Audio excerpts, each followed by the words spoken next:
And we'll get started. I think we scheduled this for an hour. I'll get through it probably faster than that content-wise, and then if you guys have questions, jump in. I'll try and keep watching the chat if you have questions through the chat, or you should be able to unmute yourself and just shout it out if you got a question. So, um, with that being said, I've probably emailed all of you or emailed back and forth, but my name is Jason Schringeldecker. I'm the Grandville AYSO coach admin. I've been coaching in Grandville AYSO for probably 6 years, 7 years maybe. Um, and I've been on the board for about 5 years, doing a bunch of different things, but primarily coach admin. So I help recruit coaches, do some work on making coaches have access to the training that they need, supporting them in these kind of things and supporting you throughout the season, as well as helping create the teams, rosters, schedules, that kind of thing. I don't do game schedules typically practice schedules. Um, so this is our coaches meeting. Uh, just a roadmap of where we're headed tonight. We're going to do a little bit of intro on AYSO, cover a couple important dates, talk about the coach training resources, some specific guidelines for age division, especially for some of you that first and second year coaches, just to help you understand how we do the rules with small-sided soccer. Then we'll get into next steps, and there'll be some time for questions. Um, I will send out a link to the recording afterwards, as well as the slides, and have some other resources too. So that's where we'll go. All right. One of the things that sets AYSO apart from other organizations, um, soccer organizations, is our six philosophies. ASO is actually a single nonprofit entity across the entire US. Everyone has the same technical billing address in California. And I think it's something like, I don't know what the number is, 30,000 kids are playing under the ASO umbrella. Um, but the six philosophies that ASO uh, carries forth in everything they do is everyone plays. So this is the idea of equal playing time, wherever it's as close to possible, equal playing time. Balanced teams, we switch up the teams every year, and we do our best to get evaluations from coaches and use those to try and make as equal teams as we can each year. What you'll hopefully find is that the teams feel pretty balanced, 10U and younger, where we're playing each other. It gets a little bit harder when we're starting to do 12U and 14U, where we're playing other opponents. It's hard to know it's hard to balance across us versus, say, Kentwood, right? They just might have different talent pools. But balanced teams is critical. Open registration, which is the idea that we don't have tryouts. We don't cut people. So as long as you get in before our deadline and we have enough coaches, and this year everybody that signed up by our registration deadline is on a team again. So a lot of that's thanks to you guys as volunteers. Positive coaching, right? This is the thing we're focusing on too. This is where you all come into play. It's not a heavy focus on discipline or punitive situations. We're encouraging positivity. We want people to have fun with the game of soccer, right? You want your kids to get done with the fall season and be excited to come back for the spring season. You want your kids to be done in the spring season and say, hey, I want to sign up, tell their parents I want to sign up for soccer again the next year, right? If there's nothing else that we think about doing, it's how do the kids have a positive experience around the game of soccer throughout this experience? And that comes down a lot to coaching and how you lean into coaching. Good sportsmanship, just like that, right? We're going to be respectful of the rest. We're going to be respectful of the other team. We're going to be respectful to the other coaches. This is ultimately, if we're talking about the levels of soccer, this is rec soccer. This is recreational level soccer. So it is absolutely not about wins and losses, which gets us in that last one. It's player development, right? Are players getting better? Are they learning some things? Are they having a chance to make mistakes, learn from those mistakes, and continue to move forward? Nobody is going to remember the record when the season goes through October. By November, nobody's going to remember the record, right? Like we're not into that. And so, how do we promote sportsmanship, player development through that environment? Grandville, technically we're Region 826, so sometimes you'll get different invites that or announcements that say 826 or Region 826. That's Grandville ASO. We have 550 players just this year again. It's pretty similar to what we had last year. We have over 110 volunteer coaches to make that happen. A reminder here that most of our referees are going to be youth referees. Some are between 2 and 3 years older than the group that they are reffing. AYSO is a developmental league, both for players in soccer, but also for refs too, right? So this is a chance for the refs to get their first exposure to reffing. So some of these people have just taken a training and are getting into it. Some of them maybe a year or two. Um, and so we need our coaches to lead by example in how we, as coaches, treat the refs, how we talk to our parents about treating the refs, how we talk to our players about treating the refs. Uh, there's a huge issue across the nation with referee abuse and a shortage of referees in the game of soccer. And a lot of that is because kids start out refereeing and they immediately are hit with parents that are yelling at them and coaches that are yelling at them. And so, just like our kids on the field are learning how to play soccer and making mistakes, these refs are learning how to ref soccer and make mistakes. And we want this to be a positive experience for them too. So just keep that in mind. Make sure you're talking to your players about that too. The board is of we're all volunteers. This is a current board right now. Um, Ross is our regional commissioner. We have a treasurer, a registrar, and see, you'll probably hear from Angie if you haven't already. CVPA is Child and Volunteer Protective Agent, something like that, Protection Advocate. Um, what Angie does is make sure all the background checks have gone through, but also make sure that everybody's done all of their different training requirements. So if you're behind on training requirements, Angie will come after you and make sure you get that done. But and if there happens to be any sort of situation that might arise, Angie will be the first point of contact to talk about it and to go through the process that we might have to resolve anything. Maddie helps with our uniforms. Ryan and Eric are new, joined us late in the spring. Kim and Bruce have been our referee admins for a number of years now, and myself as coach admin. We are looking for more. CJ and Kim and Bruce would like to back away. Their kids have aged out of the program and they've committed a lot over the last few years, but would like to take a step back, but are also hesitant to leave a hole, which has been very nice for them to do for us. But so if you have any interest in joining the board, I would love to have a conversation with you about it, sort of what's involved. It's a relatively light load. Most of our meetings are virtual. So many of us are coaching or doing other things in addition to the board. It's not a full-time role by any means, so I'd love to have those conversations. Important dates. So September 1, that is Labor Day. All the division and practice will begin that week. Those of you that have a Labor Day practice, I already sent you an email seeing if you wanted to keep it or move it. So you have some options there. If you're coaching 10U and 12U, you have the option of starting 1 week early. Again, I sent I sent all of you a note. If you wanted that, make sure you respond back to me and I can adjust that in your schedule. The first games for everybody will be on September 6th, that first Saturday. Um, we're going to run 6 weeks in a row. If that happens, we'll end on the 11th of October. That'll be our last game. If we happen to have a Saturday where the weather causes us to cancel all the games, we'd make up some games on October 18th. Um, Generally, we try to avoid canceling an entire day of games just because it's sort of inconvenient for everybody and a makeup day isn't always ideal either. So it's sort of a last resort, but that exists there. We'll be done October 18th at the very latest. Um, Snuck over it, but September 20th will be the team photo day. If you were a coach or had kids in the program last year, we're going to do it the same way. We do it at Grandville Elementary School on a Saturday. That's a Saturday. We will, once the game schedules come out, we'll work through and try and stagger photos to get you as close to your game time without missing it and try and accommodate all the things that we do. We found that there was a lot more participation last year in doing it that way versus a weeknight. So we're going to continue to bring that back. Um, Uniforms have been ordered. They are either finishing production or are on their way shipping our direction. So, um, good question, Chris. For the 4U boys in spring, we'll do a separate one-off photo opportunity for the two teams at that point. So we did last year and it worked pretty well. Some of our goals are tracking. All rosters complete and practice schedules posted. Those happened this morning, so those should all be set. If you see something that doesn't look right for the practices that you wanted, make sure you let me know. Our goal now is to get game schedules posted in the next week and a half. For 12U and 14U, you play what's called interplay. You play teams in other regions.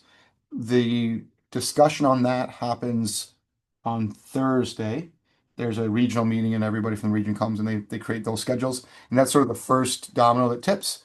And then we start building the rest of the schedules, mostly because we do our very best to make sure coaches that are participating as a volunteer in more than one team don't have conflicts. So we have to get those first games in that are not completely our choice, and then we start filtering the rest of the games in. Um, we also take our time before we post them to make sure that we double and triple check those uh, conflicts, because once we do post them, we really hesitate to make changes just because we know it sort of creates havoc for everybody to change those games once something's on the calendar. So that's our hope there. The other hope would be August 30, so that's the Sunday before. Yes, the Sunday before the first official week of practice. Somewhere in there, we'd get coach bags with your uniforms to pick up.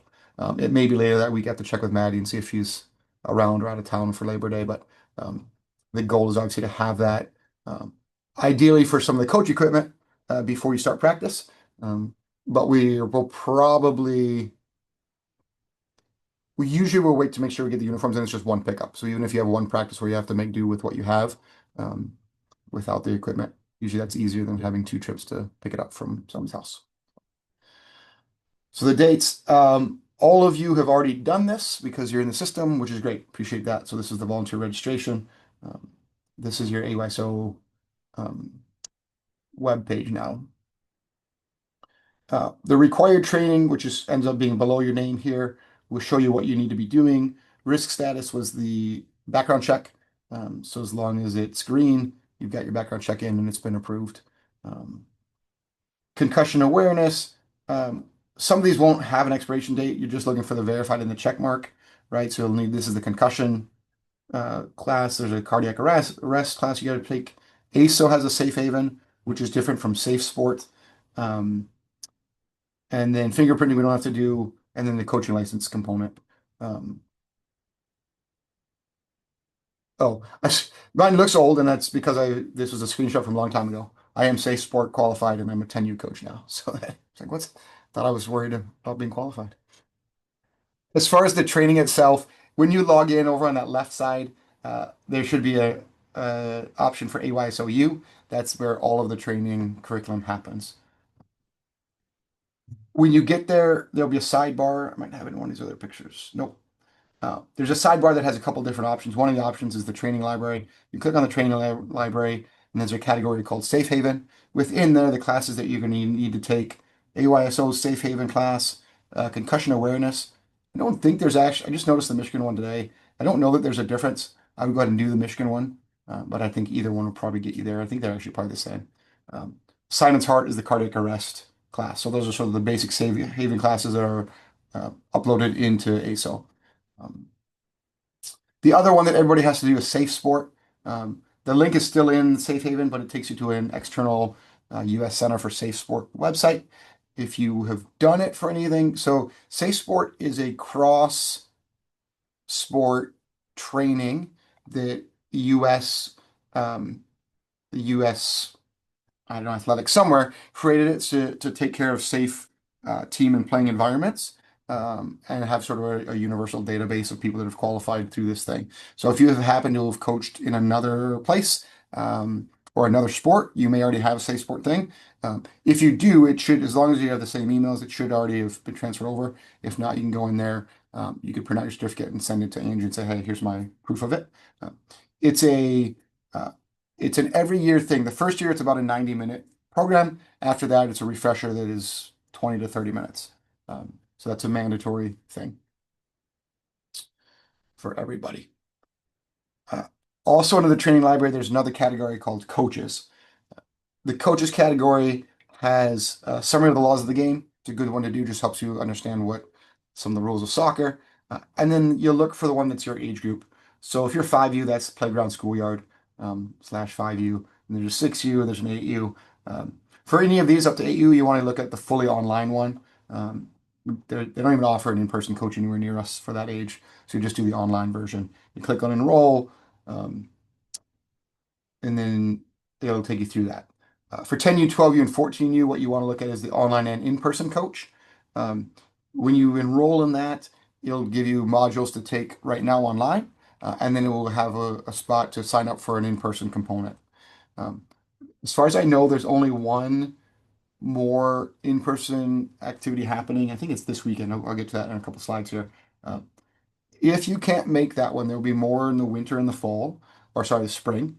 We still want you to do the enrolling and have taken care of at least the online portion, right? So you have missed out on some of the field portion of that training, but at least go through the online portion before the season begins.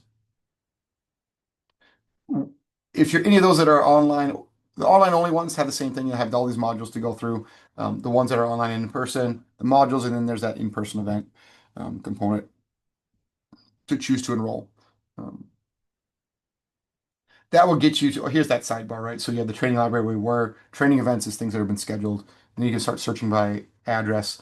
The one that's still available if you're looking to do it and you have time this weekend, uh, there's a course being run in Portage. I think that is 10U, 12U, and 14U as well.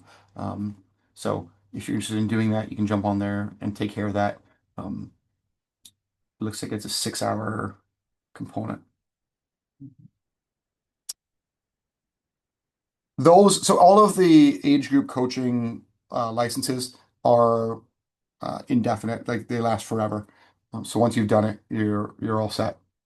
If you're a 10U coach, we recommend you signing up both 10U and 12U at the same time because then the field component that you're doing will end up sort of cross-certifying you both. Otherwise, you'll do it as 10U and take a field component, and when you next go to do 12U, you'll basically repeat that same field component. It's just the way our system works. The only way to do them sort of in one fell swoop is to do it the 12U and 10U same time. So. Another thing that's really useful in the AYSO U uh, library here is there's a resource library, and then there's a subsection called coach manuals, and then you can find there's a coaching manual for every age group. I recommend you download. These are PDFs. They're pretty robust. Some of the things that I think are most useful as a coach, especially if you're in your first or second year coaching and you're trying to figure out, hey, what am I focusing on here? What do I do? Um, they have some basic sort of what are the objectives on an offensive and defensive position for my age group. So at 6U, it's as simple as like we're trying to score and we're trying to keep the other team from scoring, right? Beyond that, we're not actually even looking at delaying, regaining possession, passing. Like it's just the basics. And so as we get older, then you're developing more of those skills. So they can be really helpful. We're not actually trying to get our 6U and our 8U players to play soccer like we might see a professional team play soccer. We're trying to get them to just understand the very basics of some of the things and then develop over the years ahead. The other thing that you have access to as a coach is this website, aso.thecoachingmanual.com. Your login should be the same login that you get into our ASO Grandville website. Um, and once you're in there, you can go to the training ground component of it. And they have some stuff that's already sorted there by the age group, right? And it's already been curated for your different age groups. You can also do a bunch of different searching of things. So this can show you different activities, different drills, full-on training sessions. So it's a really good resource for understanding where you might find some of those. You can use any other resource you want as well. A lot of good things on YouTube, other websites that have youth coaching ideas. I generally recommend whatever you're looking to do, include the age group too, right? So 8U passing drills, 10U, attacking the goal. I'll get you in the right spot for things. Sports Connect is what our ASO webpage is. Or you might see those two names sort of in conjunction. So when you log in, um, let me jump. I'll show you because what we'll do is I'll demo some of these things too. Once you get to your actual team page, all right, you'll have the name of your team and you have these tabs. The ones that are of most value are probably the roster and email one. Calendar can show you those schedules too, but um, the roster one lets you print out a roster. I'll show you how to do that here when we get done. The email allows you to send an email to all of your parents. Uh, we don't, as a board, we don't care how you communicate with your parents, whether you want to email them through the system here, which then if you email them, they email you back. They don't actually have your email address. It ends up going through this and then comes to your email address, right? So um, the one disadvantage of that versus maybe sending out your own group emails from whatever your private email is is you're not able to add additional email addresses through this system. So it will do it to the primary and secondary parent if they're already in the system. But if only one parent signed up their kid and there's a second parent that would also like to get your update emails, the system won't allow you. There's no way for you or the user to add that in. Versus if you choose to do your Gmail or something, you can then ask, hey, anybody else wants to get emails. Your choice, totally your preference on how you approach communication. Fields. So fields are in the general spaces they've been the last a number of years. The names have changed slightly, just because we had added a field last year, and the numbers, if you were familiar with it, we had like 1 through 5 plus 9 over here, and so we renumbered them and added the initials of where they are to. So at Grandview, you're gonna have fields 1 through 6. At Century Park, you're going to have Century Park 7 through 9 in those locations. Number 7 will be oriented this way, east-west this year, at least in the fall, because we have a dead spot that we're dealing with. But I think in the spring we'll go back to both these north-south and coaches in the middle.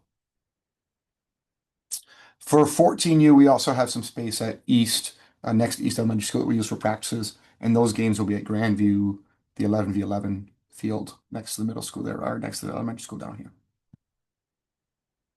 All right, let me jump out of this and demo some of those same things. If you have questions, again, shout them out or throw them in the chat. But um,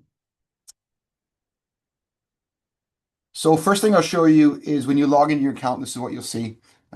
If you happen to be the account that also registered your child, you'll see them listed in whichever ones are in the program. So I still have a son that's playing AYSO. If you see that, you can click on this and that will get you your team page. You'll also see on the same home page your name with another blue icon that looks like the team name. That is not actually a link. I don't know why it looks the same but doesn't function the same. So if you're a parent that was not the one that registered your kids, all you'll see when you sign in is this. And you're like, wait, I can't get to my team. It's just the way it is. If you go to volunteer, um, it will then take you, does it right,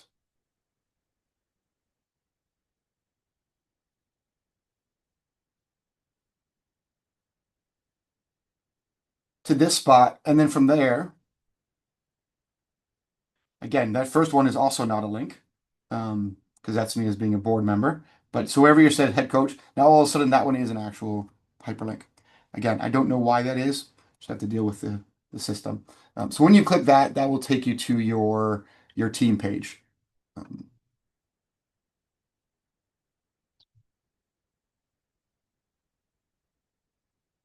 I'm sluggish today.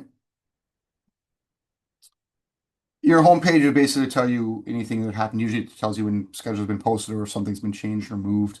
Um, the roster tab shows you your lineup of kids on the team. I'll send you guys a handout on how to do this, but you can basically print the roster, and then you can choose what information you want on it, and then you can generate and create a PDF of your roster if you want that with you.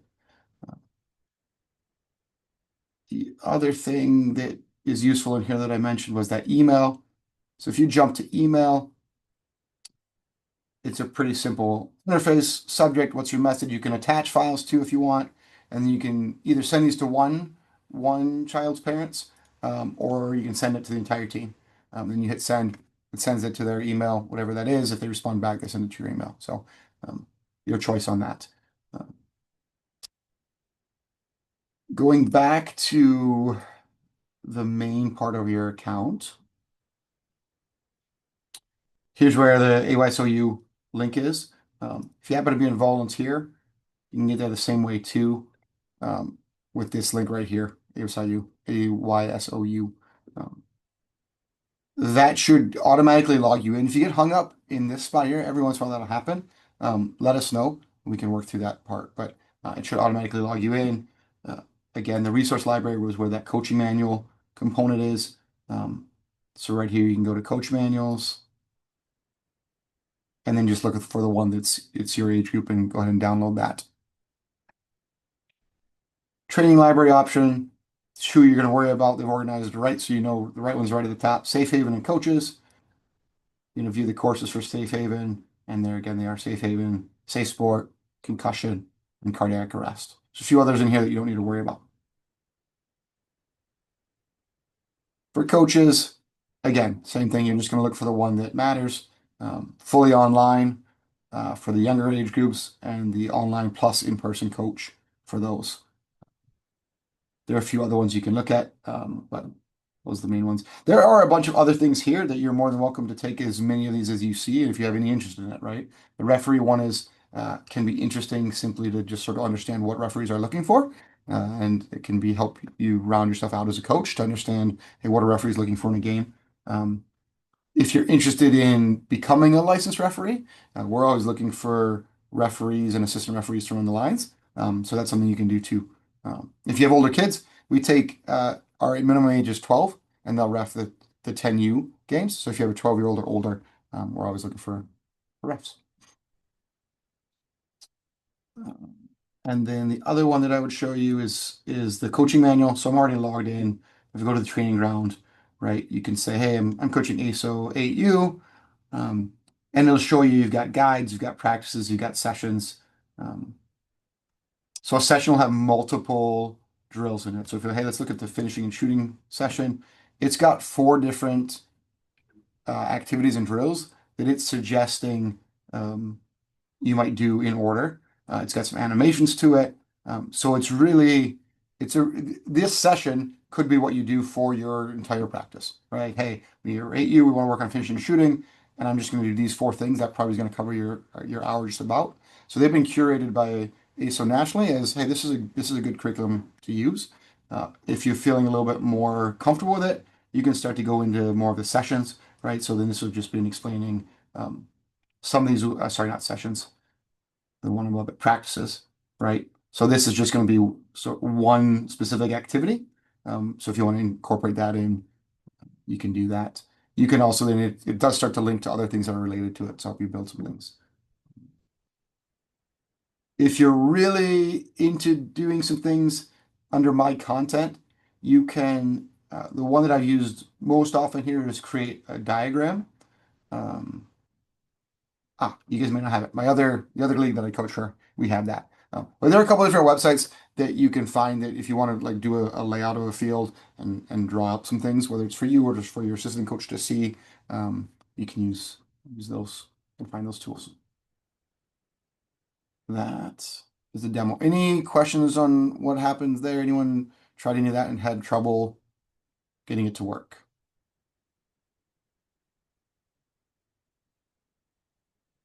Okay,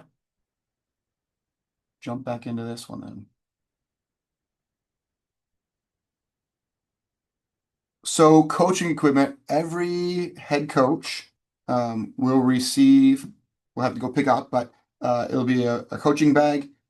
You'll have a team roster that's in there. It will have the information, contact information for all your players, as well as their uniform size. So you can help when you're getting those uniforms and distribute them. You'll get a game ball that's the correct size for your age division and a pump. We'll give you a whistle, we'll give you some cones, a first aid kit. If you're at 10U or higher, we'll give you a goalie jersey and gloves for that position. You'll get some pennies to do for training. Um, your coach shirts will be in that bag. Um, the caveat here is that we're doing one coach shirt per coach, no matter how many teams you play. So it's possible that you pick up a bag and there's no shirt for your assistant coach.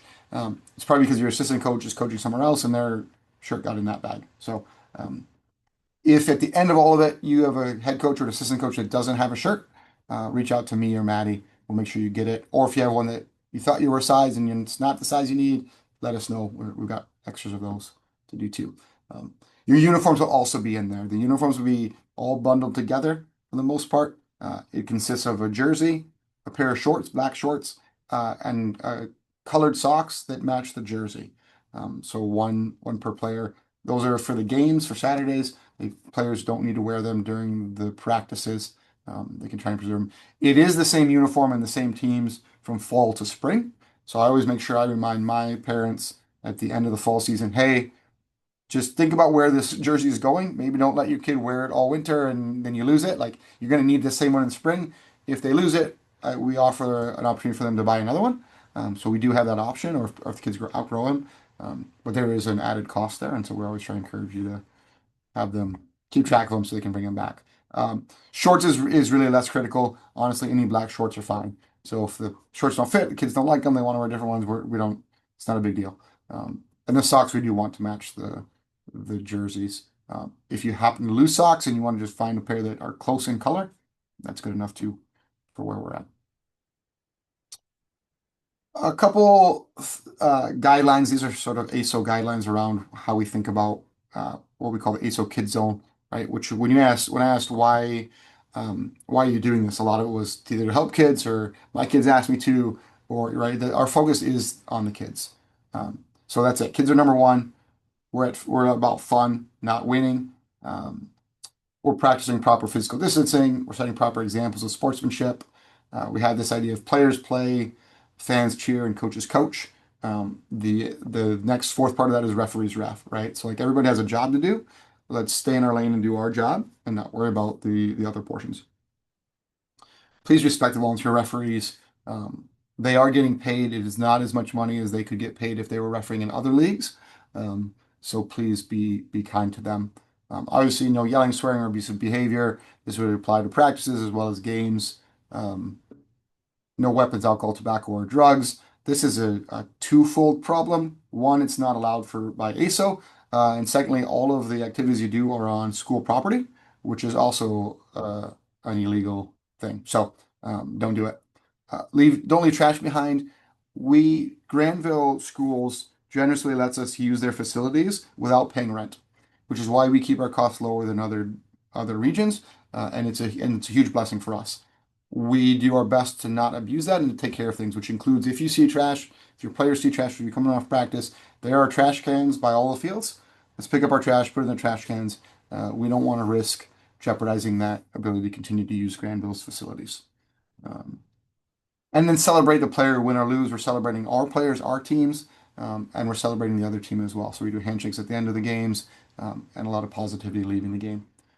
There it is. Coaches coach, referees ref, parents cheer. A few things here, and I'll send you this out in a PDF form too, just looking at, different age groups, what changes, length of practice when it happens, the game format, 8U and younger, we have 4v4. It's a small goal, there's no goalies. Once we get to 10U, the number of players on the field at the time changes, and we also introduce the idea of a goalie. Um, roster size, rough roster size, ours would be plus or minus there. Size of the ball. This is one thing as a coach I would really encourage you to have your kids get the right size ball. Sometimes, especially 5U, 6U, even 8U, when kids are new to soccer, maybe their parents just went out and got them a standard size ball, which is a 5. A size 5 ball compared to a 6-year-old's foot just doesn't work well, right? And so it is really valuable and important to have that right size ball so they're developing the right things. And as their foot gets bigger, the ball gets bigger. Um,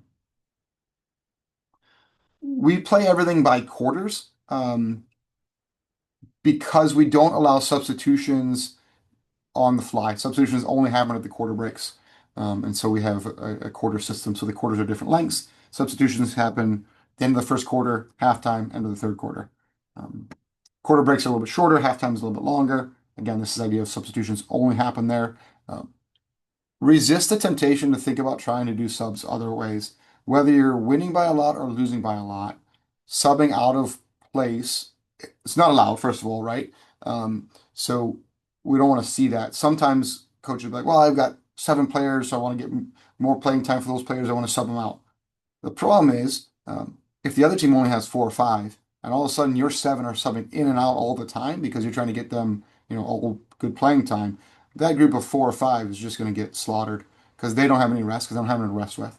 So that's where we're saying like we're also trying to get kids to develop their stamina, and so that's why at 6U we're trying to get, hey, you can play 6 minutes straight, right? At 8U we need you to be able to play 10 minutes straight. So that's how that works with the idea of the quarters. The only exception would be if you have an injury. Um, but again, an injury is not, I'm really tired, or it's hot. We were really trying to sort of build that idea. Playing time, all players have to play at least 50% of the game. The encouragement would be to make it as equal as possible. Now, because we're doing substitutions by quarter, that's going to be near impossible for everybody to do the same. We're also not asking you to completely track minute by minute the entire season. Do your best to get that even. So if you happen to know, hey, last week these 3 players only played 2 quarters and everybody else played 3, then next week those guys should get three quarters. Some of the others you get two, right? Go through we're looking at sort of across the season. And certainly everybody needs to have played 50% before you get people playing more than that, right? So you don't want somebody that played the first three quarters and somebody else has only played the first quarter, right? We want to be staggering that through. Players don't develop without getting time playing. Restarts, younger kids, we're going to do every quarter. We're going to kick off from the center line. Older, we're going to restart wherever that possession changed. Uh, Again, the younger kids, we don't do any throw-ins. They put the ball on the ground and we just start dribbling in. They don't have to kick it in. We're just we're running in. We're trying to get pace of play, just a lot of action. And we're not stopping. We're not doing a lot of stoppages as much as we can. In 8U, we start introducing a throw-in and we allow redos, right? So when we're coaching them, how do you throw it in? And if you make a mistake, you have another chance until you get it right. 10U and higher, they start learning the rule. If you don't throw it in the proper way, the other team gets the ball. Same thing with corners and goal kicks, right? There's some different things that happen here. I'll let you dig into this on your own based on where you're coaching, but just a little slightly different way we handle those. Um, and same thing with goalies. There's no goalie at the younger age. 10U we have goalies, and then 12U and 14U. 10U has goalies, but they can't punt. 12U and 14U, the goalies can also punt. Um, it's a good question, Mason, that you bring up about 14U. I saw that. Um, I'm gonna wait and see what Ross comes back from the the interplay in our region and lets us know what's going to happen with that. I don't know exactly how they're doing that, and I think it requires somebody that's there to monitor and track it. So it'll be interesting to see. It's a newer thing this year that they're letting teams do at 14U. 12U is still quarters 100%. 14U will be we'll kind of see how that goes this year.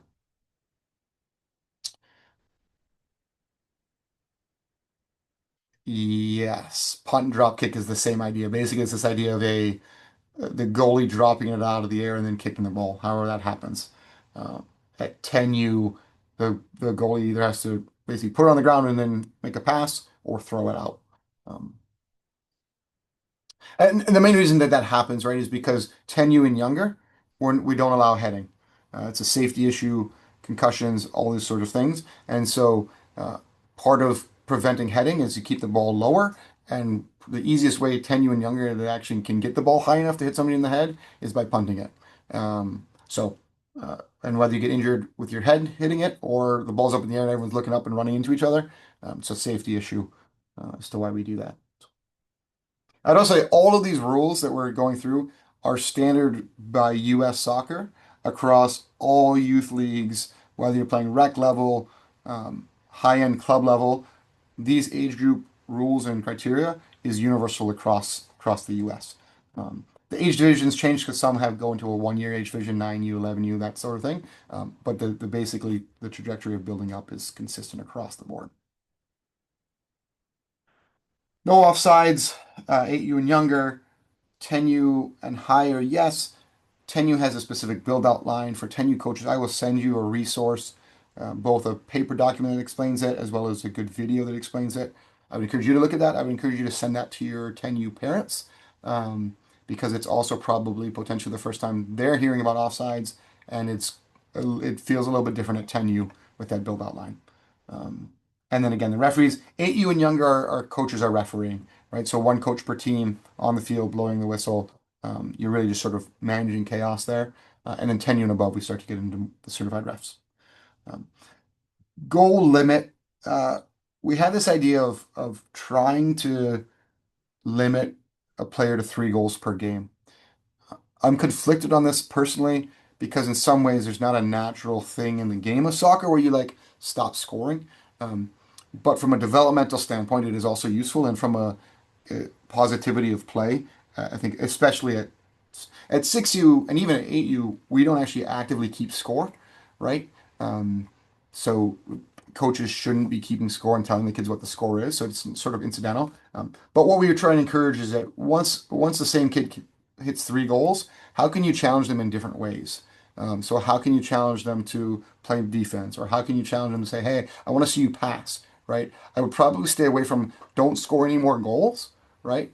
but you try and translate it a little different way. Hey, let's have you play defense. We're gonna have somebody else switch to offense. Or hey, next time I want to see, can we get a pass to so and so, and let's see if they can score a goal. So you're encouraging them to develop and grow in the game, while we're limiting that. At 10U and at 12U, if we're playing just Granville teams, the referees, because they're keeping track of who scores goals, will come over and say that to you as a coach. I'd also say at 10U and 12U, it should be a little bit easier to pull that player back to a position where they're not scoring. 8U, when you only have four players, if you've got a kid that is more advanced, they're going to run across the field no matter where you put them. So it's a harder thing to control that. Um, Also, don't get angry at another coach if they have a kid on their team that scores a fourth goal, right? Like it's not a fast and hard rule. It's not the important thing. The important thing is how we continue to get kids to develop um, and do different things. And then again, headers not allowed 12U or younger, no headers. 12U is that interesting age where you can punt it, but you can't head the ball. So you got to sort of teach and coach that. 14U headers are allowed. The overall recommendation is that a child shouldn't have more than 20 total headers in an entire week, including any that happen in any games they play. So if you start thinking about that and you say, oh, they might have one or two in a game, then we've got 10 to 15 that we can practice with. So it's still a low frequency thing. No adults are allowed to be on the field or bench without registering and training. So if you have an extra parent that wants to sort of be another assistant and help in practices, just send them to me. They can sign up online, go through the registration process, and we're fine having more people assist. It's just a liability and insurance thing for AYSO. And then again, during games, parents and fans should be on the opposite side of the field from the players and the coaches. Again, it's a safety thing. It's a learning how the game always operates. We will send another note out to all of the parents before games start, reminding them of that same thing as well. If you have feedback, we love feedback, right? Whether it's positive and say, hey, this thing's going great, or whether it's some adjusting feedback saying, hey, what if you did this, or this really isn't working well, or this was frustrating. We want to hear that. Um, we'd love for you to reach out to me or any other board member at any time. Um, we included it in the packet that we sent today to all parents. Was a board member directory with our email addresses. You can reach out to us there. The email addresses are on the website. Um, we'll send out a mid-season coaches survey. Um, Technically, it's the end of this fall season, but in between fall and spring, just to kind of see how everything's going for you, see if there's anything we need to change and work towards for the spring. Um, and then the other thing that we have all of you, the head coaches, do in the spring, towards the end of the spring season, is we ask you to do an end of season player evaluation. It's relatively simple. It's a Google form, and it says, hey, for each player, and it gets a little bit more involved as you get older. 6U, 8U is very simple, and it's only a little bit more involved, but sort of like, hey, uh, are they needing improvement on this skill? Do they need work? Are they pretty average? Are they above average? Are they exceptional in possessing the ball, moving the right direction, understanding what happens when the ball goes out of bounds? So there's some really basic things that we're just asking you to evaluate based on your experience over the course of games and practices. I'll send out more information when that happens, but just be aware that'll be something that we'll ask for at the end of the spring. Mentioned this before, but a few other things that I'll send out your way once we get done here. It will be this recording, video recording, slides from this presentation. I have a handout that is basic soccer fouls and restarts, which is a useful resource. Can also be useful to send to parents. Actually, I think it was in the email I sent today. Just you may have, especially if you're coaching younger ages, 5U, 6U, 8U, you'll have parents that this is their first interaction with soccer as well. So as you think about some of the things that you're teaching players, consider how you might also inform and teach the parents, right? And say, okay, this is why we're playing four players instead of a traditional 11 players at, you know, eight. This is why I'm not teaching how to pass at six because developmentally it's not what they need to do. We're just working on dribbling. So there's things like that can be helpful.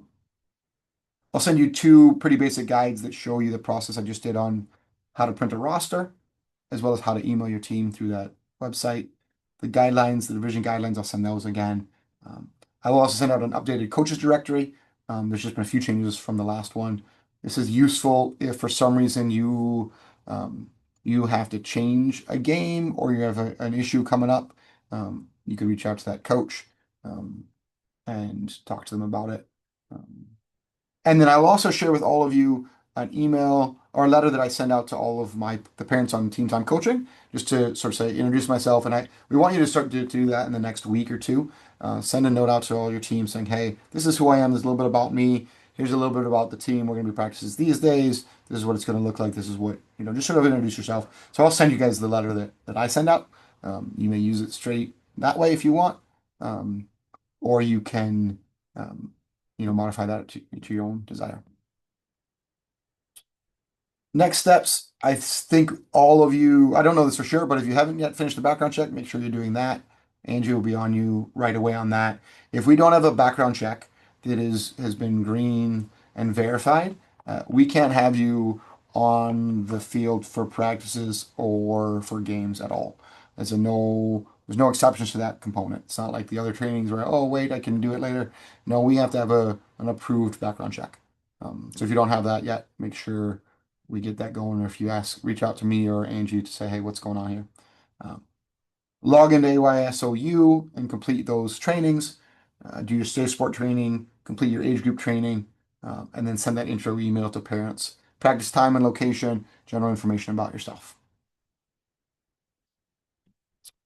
Questions. So Chris had a question of how to get the training diagrams. Yes. Okay. Um, it's basically you have to go to this. There's not a link. I don't know why. I don't think there's a link in here. No, there's not a link in any of these. So in my email, I'll send out the link, but it's basically it's aso.thecoachingmanual.com. If you go to that, and I'll show you what ends up happening when you first go there. You'll get to this page. The coaching manual is a broader resource that different leagues use, right? So if you just go to the coachingmanual.com, you'll just say like, hey, do you want to sign up your organization? Use this. Um, so you need to go aso.thecoachingmanual, and then you go to login, and this is the same login as your general ASO login. Um, it should be. If not, you can do a password thing. And then you get into here, and then you can see what it's got. Um, it looks like now they've got a few um, video guides on sort of certain age groups. So some of the stuff they do gets into the first thing there. Um, a full season guide. I've actually not looked at this. Um, okay, so this full season guide gives you take-home content, weekly education, nutrition. So it could be more than you need, but it also might be a nice a way to sort of have a good idea of how to map out the entire season. Again, the training ground is the spot to search. You can search for topics, any ideas. There's some different guides, and then again, these are some nice ways to quickly search things that have been curated for a certain age group, right? So hey, everything that's here they think is good for 10U. Um, You've got practices, which are the individual events, like the activities, and then you've got a session, which has multiple. And then next to all of them, there's more, right? So you can view all of them. Um, you got, what do we got here? 12 different ideas here. They include sort of the age group for you and what it's working on um, to get you. And then you can also sort by any of these other things. You can go up to here. Um, and start to get to things that aren't even necessarily. So there's a lot of content here. Sometimes it can be a little bit overwhelming to say, hey, what's all this? The nice thing is the content, anything that you see here that's got the ASO stuff next to it, um, you have got ASO has gone through it and said, hey, this is appropriate for those 6 philosophies that we operate with, for the types of things that we're trying to do. These are appropriate things to do. So if you're unsure and like, I don't want to do something that's too complicated or too, this is going to be a great spot for you to start and dig for stuff. Um, Team uniform color. Uh, I know it is key vital information. Uh, I don't, I have the 3-letter um, short code for whatever that color is. And I don't know what that necessarily is going to look like. So the best answer is no, not yet. As soon as you pick up your coaching bag, which ideally, if they come in time, will be before you have your first practice even, right? So that can be part of the thing where you can tell your kids, hey, first practice, we're going to do this, right? We'll get our uniform colors. And then we do encourage, I should say this too, we encourage teams to come up with a team name. Um, I can guess about half of your team's names just by the colors. We're gonna get some tigers. We're gonna get some dragons. We're gonna, it's gonna be classic, but it's fun, right? and then you get to cheer that at the beginning of the game and halftime. And so we want to make sure this is a fun environment. The kids are really enjoying the experience of what they're doing. Um, that's again fundamental to what we're doing. Any other questions? I've got a quick question. I took Yeah. the 10U in-person training in Nuevo on Okay. Saturday, and when I'm logging in, it's still saying in progress. Is there anything I need to do on my end to get that to show completed? Was it just this past weekend? Yeah, it was just Saturday. Yeah, it'll take them a few days for them to submit that and then it'll come through. So no, there shouldn't be anything Okay. you need to do. If for some reason a week or two from now it comes through and it's still not there, then we can track down and find out what happened. But usually it's a couple days before they turn it in on their end of the system of who was there, and then it takes a Mhm. couple of days to come through. So no big Okay, deal. great. Thank you.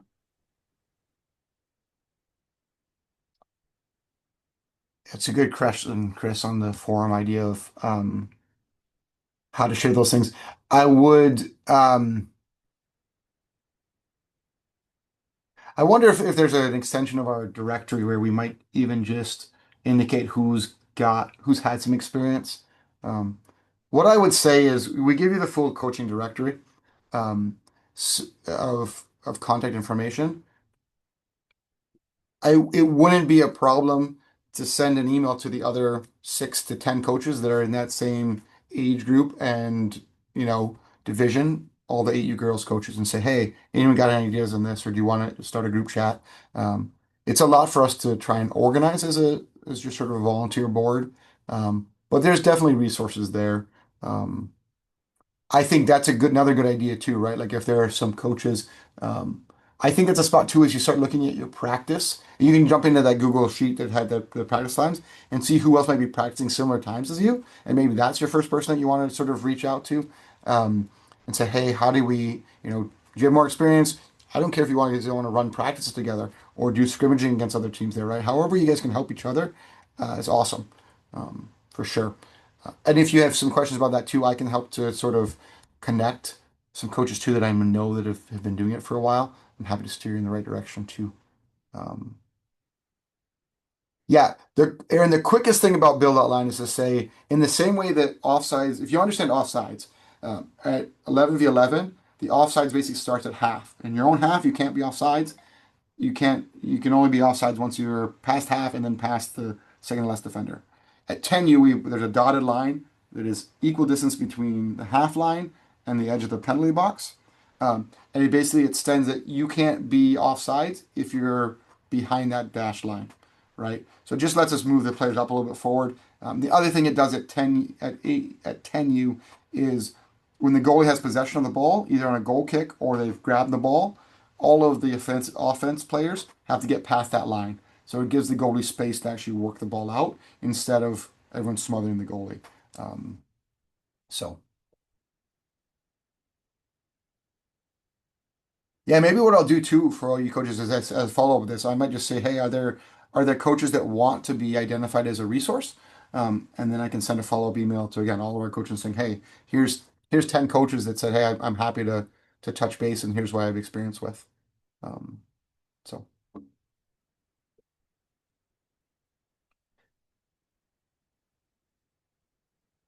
Parent introduction letter would be primarily head coaches, right? If for some reason, if you guys have a close relationship with your assistant coach and they have time and they want to do it, that's fine. I would generally encourage it to be head coach because you're responsible for the team. You're responsible. Um, that's what the all of the parent volunteers are seeing or the parents are seeing is your name is saying, hey, this is the person that's in charge of the team. So it's always good to sort of introduce yourself that way. Um, you can also choose, some coaches choose to have like a little bit of a quick 5-10 minute parent meeting at one of your practices. Usually I would say the first practice. Um, you may certainly do that too. I will generally do that for certainly my younger group, the 5U, 6U, 8U. If I'm coaching there, I'll just say, hey, the first practice, um, we'll talk at the beginning or the end of it. And I get the kids doing some sort of fun thing, and then I'll talk with parents or have the assistant coach running some scrimmage at the end. And I'll do 5-10 minutes just to say, hey, so in the introduction letter, any questions that you have, what's going on, how can we help? Um, One thing I forgot, snacks and drinks. Second to knowing what color your team is, those are like the next best questions, right? Like what's going to be the snack? Um, you do not have to do snacks. Um, I would be surprised if you can get through a season without at least one other parent saying, "Hey, should we do a snack list?" Here's where I would say, know your boundaries as a coach as to whether you want to organize a snack list or you want to take that first parent that volunteered and asked about a snack to say, "Hey, that would be awesome. Can you take care of organizing it?" And you can send the emails. You can say, however you do that, right? If it's not something you want to organize, have somebody else organize it. For the most part, we've got 6 games. Most of your teams have 6 or more players. It's not a huge effort, right? You're bringing juice boxes and a snack once a week. Yeah, welcome letter, great. Um, what I would say is, as a coach, you're not responsible for doing it. So try and find other ways for people to do it that are willing. Um, I've gotten to a spot where I definitely don't do it, and my wife doesn't do it either, because between coaching and her just being around for I coach 3 teams. Um, we just avoid all of that. We'll volunteer. I'm happy to bring a snack one day, but it's not, I don't organize it anymore. Um, Anything else?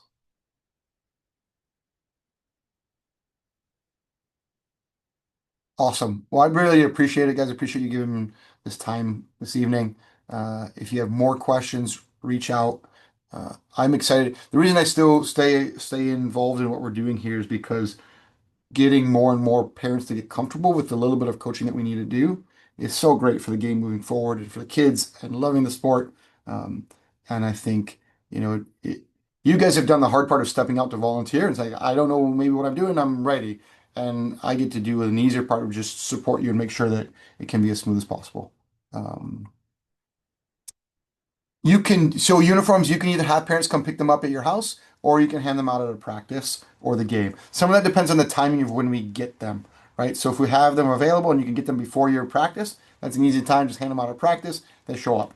If it's going to be a situation where you're not getting them until before the game, so you've had practice on a Tuesday, we're getting them Thursday, and then you want to hand them out before the game, you can go either way, right? In some cases, you know, parents might be comfortable just switching a jersey at the game. In other cases, it's fine too to say, hey, most of us are in Grandville area, so it's not a lot. Um, so, yep, Sign Up Genius is a great way to do it, uh, and it also sends a reminder, which as a parent I also like. I like getting my reminder the day before I'm supposed to bring snacks. I have gone to get snacks in between games on more than one occasion, or scrambled around the house to see what we have in the cupboards. Awesome. I can stick around for a few minutes here in case anybody else has any other questions, but I appreciate you guys and let me know how I can support and help you as you go through the season.